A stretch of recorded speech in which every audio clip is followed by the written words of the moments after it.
Hello, everybody, and welcome to the daily practice with me, Benita. Remember, a good practice is the one you do.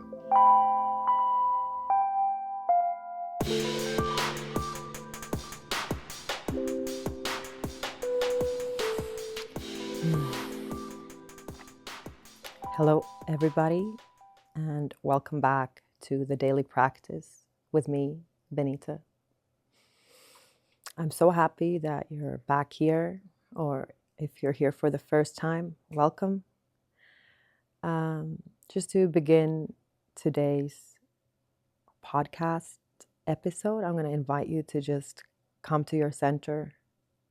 So if you're not operating a vehicle or otherwise engaging in some activity where you need to really focus and have your senses open, I'm going to invite you to close your eyes. Inhale through your nose. Exhale through your mouth. And just become present in the now, in the here, in your body. Just noticing how your physical body feels, maybe naming a sensation or two without judgment, without evaluation, just allowing your body to feel whatever it's feeling right now.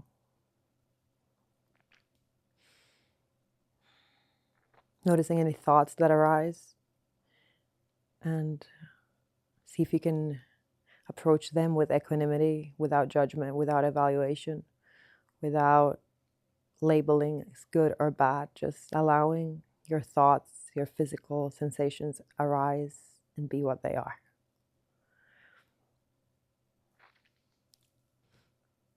There.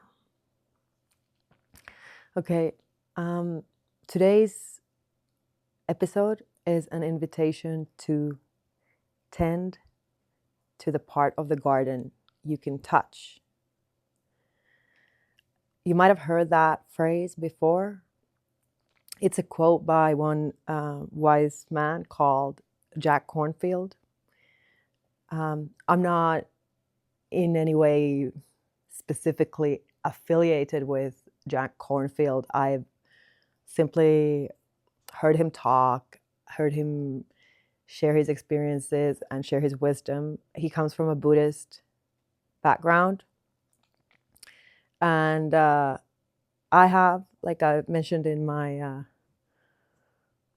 previous podcast episode, I've spent some time just sitting at some Buddhist meditation retreats, and there are so many things that resonate with me with the teachings of Buddhist teachers. It's not to say that I ascribe to being a Buddhist, but I think that there is really precious seeds of wisdom that people from any religious or spiritual background can really benefit from. Okay? So whether you're a Christian or a Muslim or a Hindu or atheist or anything, don't let that stand in the way of considering or learning from the teachings of a Buddhist teacher such as Jack Kornfield. Tend to the part of the garden you can touch. So this is about coming back to what we can care for when the world feels like it's too big, too broken, or too much.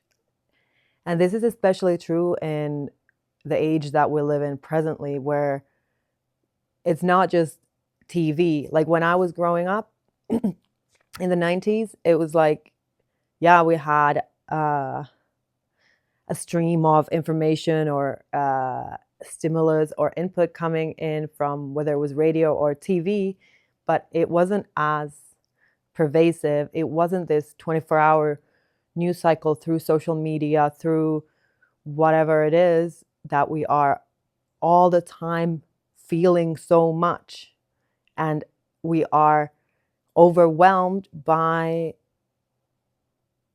all the stuff that's coming at us, whether it's from Twitter or X or whatever other social media, from Instagram, from like it's other people's lives on Facebook or any of those things. And then we start to feel like this overwhelm or thing that we need to fix everything.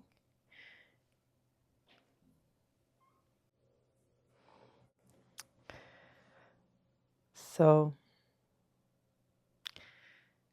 with all that overwhelm or stimulus from the outside world, from our phones that are with us all the time, it seems, we get lost or we get confused about what really matters. And if we're getting worked up over some conversation that's happening on Twitter, or we get too caught up in somebody else's drama on Instagram or Facebook, or we worry about how many likes did some post get, or did that person unfollow, or whatever it is, and we let our nervous systems get dysregulated due to all this stuff that's happening somewhere out there, and we're not looking at what's actually right in front of us. Tend to the part of the garden. Like, this is similar to what I guess in a lot of circles or whatever, Jordan Peterson is a very divisive or in some ways a controversial figure, and same with his teachings. I learned a lot from the stuff he talks about. I don't subscribe to all his opinions or advice, but it is true, like, before you go out there and try to change the world, make sure that your own garden, your own space, your own room is in order. If you're thinking about nuclear war or like whatever it is, like, okay, there's like people suffering in the Middle East, or okay, what's going on in Ukraine, or what's happening at the US-Mexico border, like that's stuff that you can't really directly necessarily influence, or of course it depends who you are. There are some people who are very much directly involved with those things, but most of us hear about that stuff and get nervous, anxious, overwhelmed, where like maybe our child is lacking attention, or maybe your husband doesn't feel appreciated enough, or maybe you need to call your mom, instead of like fighting over something on social media, or trying to change something that's like so out there. Tend to the part of the garden you can touch. Like, sometimes it's also really useful to remember that your external world is a reflection of your internal world. So that's the crazy thing and the magical thing about our reality that I've come to understand more and more, that the more I can find peace, clarity, harmony, joy, contentment, and love inside and for myself and for those who are in my life and in my presence, the more the external world also reflects that. There's another teacher who I find very interesting and intriguing and compelling. Again, I don't know if what he's teaching is 100% true, and I'm not, don't ascribe, like, I'm not his direct pupil or follower, but there's a teacher called Paul Selig, who talks about a teaching from these guides whose wisdom he is channeling. And those guides tell us that whatever exists in your reality is what you are in vibrational accordance with. So on some vibrational level of frequency, you are agreeing to the chaos, the war, the whatever is going on in the external world. Just by the mere fact that it exists in your reality means that you are at a vibrational frequency where those things are allowed to exist. And this is not just about you as an individual. This is like us collectively as humanity exist at a vibrational frequency where war, disorder, disease, suffering, and all those things are still present in our 3D world. Okay? So that's kind of a revolutionary realization that by actually raising our own vibrational frequency, we can rise above that stuff. And if sufficient amount of people in our world, in our reality, are actually existing in a frequency of love, of compassion, of joy, of, creation and all that good stuff, then certain things would no longer exist. Okay, this could go into a whole metaphysical discussion about the reality of reality and like the war of good against evil and all that. But really today's episode is just about taking radical self-responsibility for your life and your garden and tending to the part of the garden that you can touch. Even if you see that there's weeds growing way over there a mile away and there's like some stuff that like, oh, that doesn't look good, and you want to run over there and fix it, but like you can't see that the rose bush right in front of your porch needs water, needs tending, needs pruning. Okay? And just as an example, I used to work at a flotation center. So it's a place where you have sensory deprivation tanks, and people use those for different purposes, for meditation, for athletic recovery, and just pain relief, or other things. But I would really notice that like sometimes when the external world seemed chaotic, or my I was due to hand in an essay, or there was some kind of task that needed to be done with my computer and the computer wasn't working, and this or that, and like and then maybe there was some other thing with my bicycle, or like stuff was breaking around me and it wasn't working, and everything seemed like just a mess and dysfunctional, and just like everything was like in a state of like falling apart. I went in to my workplace. I went into the float tank, floated for an hour, came out, had a cup of tea, and from that space of calm, of relaxation, of centeredness, of grounding, things just worked out. Okay, the file that I couldn't open on my laptop, like suddenly it just appeared and everything went smoothly with that. Whatever was wrong with my bike, I was able to resolve that with ease and grace. And all that stuff that seemed to be external to me was actually just presenting itself that way because of my own internal state. Tend to the part of the garden you can touch. Okay, whatever I said just now might sound to some people a little bit woo-woo, a little bit crazy. Like, what are you talking about?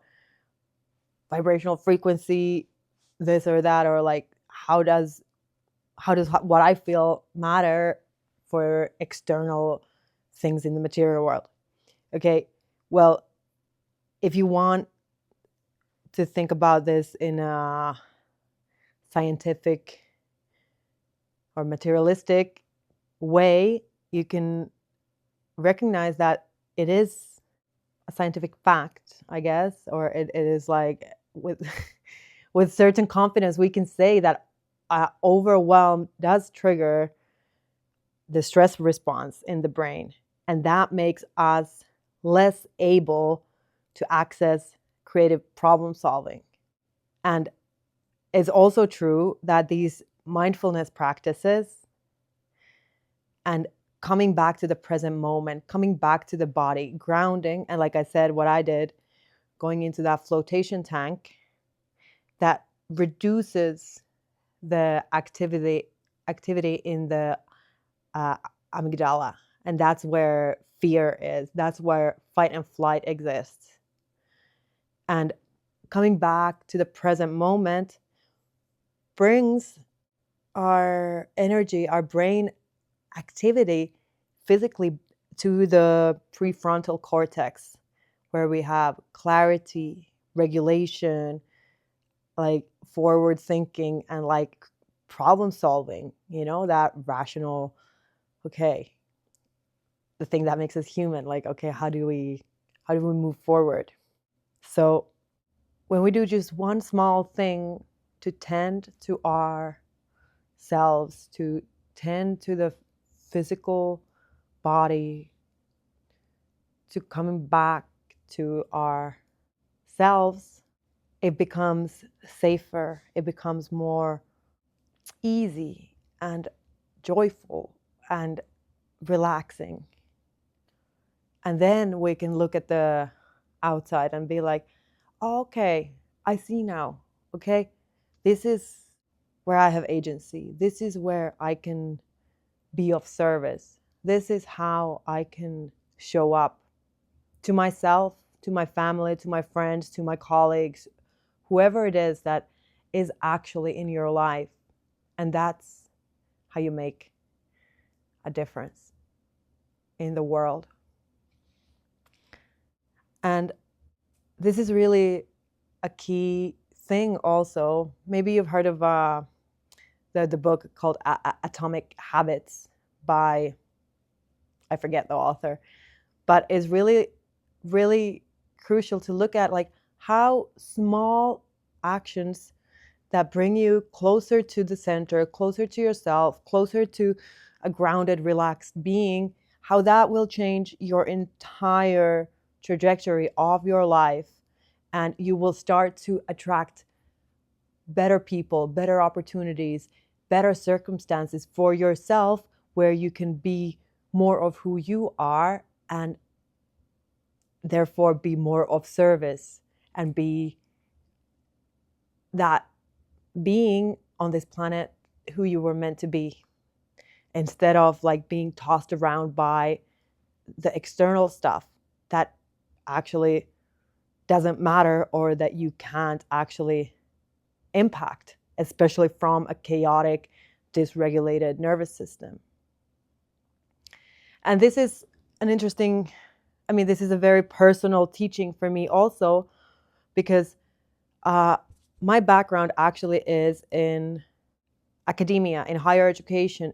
I have a degree in politics, in social sciences. I have worked in the public sector in an NGO. I have been very active in the universities, and really pursued for several years, I guess, a career in social sciences, and like really looking at how is society structured, what is power, what's going on in the world.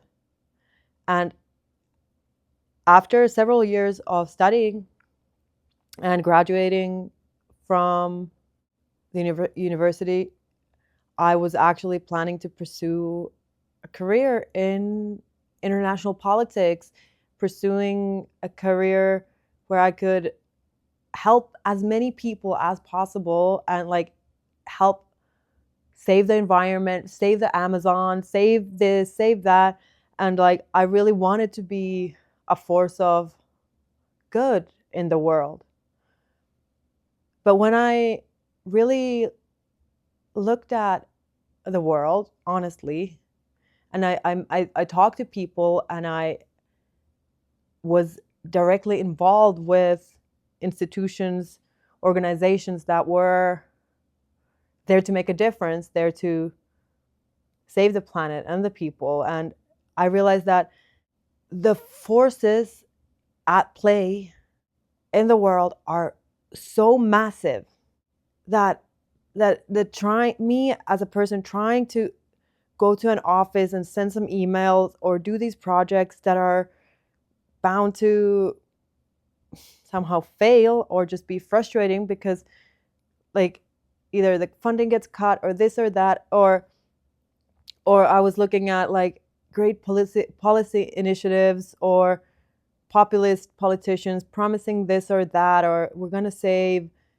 the forest and we're not going to drill oil here and we're going to respect these indigenous people, just to see everything be completely bulldozed by big oil or big corporations or this.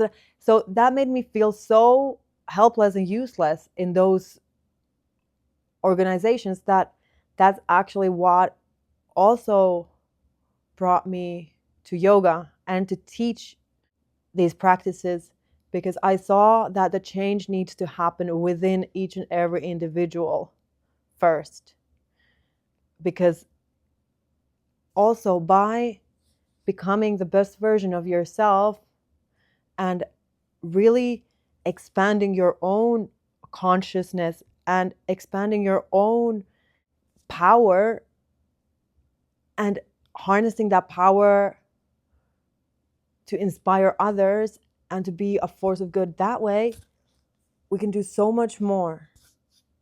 And we bring people with us just by being in the presence of spiritually evolved peers is so transformative, and our energy field vibrates, and through tending to the part of the garden that we can touch, we actually change not just our own lives but the lives of those around us.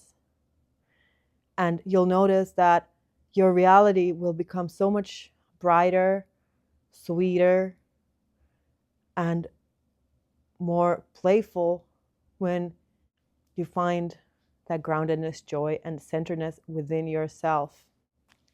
How can you tend to your garden? That's what this podcast, that's what my YouTube channel and the practices there are all about. It's just small, simple, minute ways of tweaking how you feel every day by just small practices. Okay, what might this look like for you? Just becoming fully present, feeling into your body, not being like, okay, I'm gonna whatever, Uber Eats something, or I'm gonna order something from DoorDash or whatever the relevant application is in your location.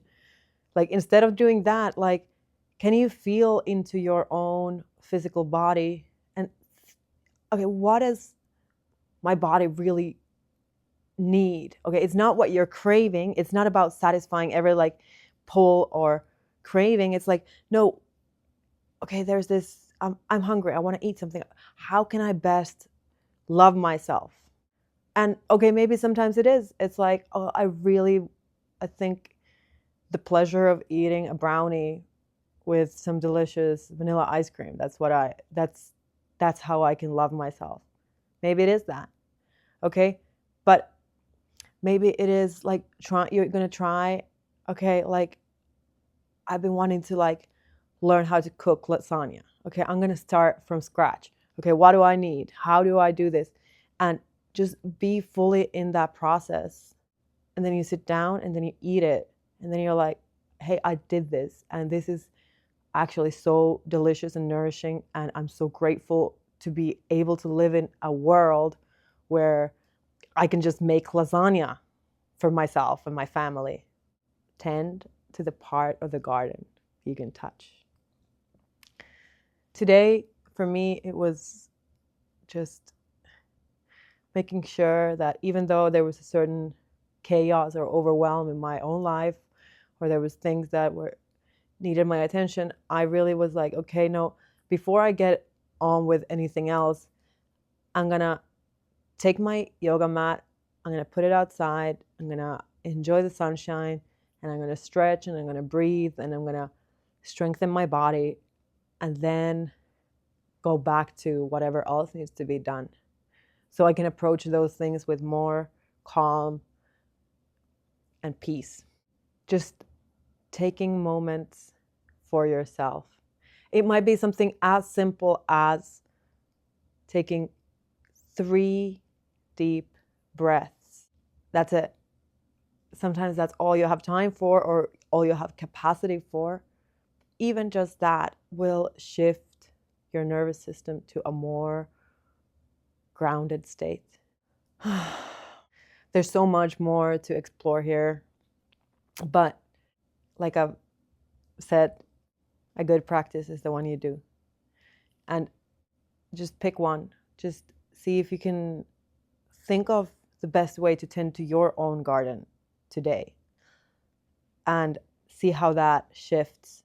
If you're watching on YouTube, please do maybe give other listeners an insight into how you're taking care of your own garden and what impact that has. Sometimes tending to your own garden might look like you're going to ignore whatever is happening on the outside for a moment. So maybe tending to your garden is actually taking a day off social media, doing a digital detox, leaving your phone at home so you can actually be present with what you can touch. Okay. Thank you so much for listening. This has been the Daily Practice with me, Benita. I hope you were entertained or found some wisdom or found some inspiration for your daily practice. I'm publishing a podcast episode like this every Monday morning at 10 a.m. And on my YouTube Daily Practice with Benita, I post a small short video on how to practice, how to meditate, how to incorporate yoga in your daily life, short practices, breathing exercises, and just ways on how to establish a routine and making it easy, approachable, and fun. So thank you so much for listening, tending to the part of the garden you can touch just by tuning in. And I'll be back next week. Thanks so much. Please do subscribe, share, and if you're on YouTube, like. And remember, a good practice is the one you do.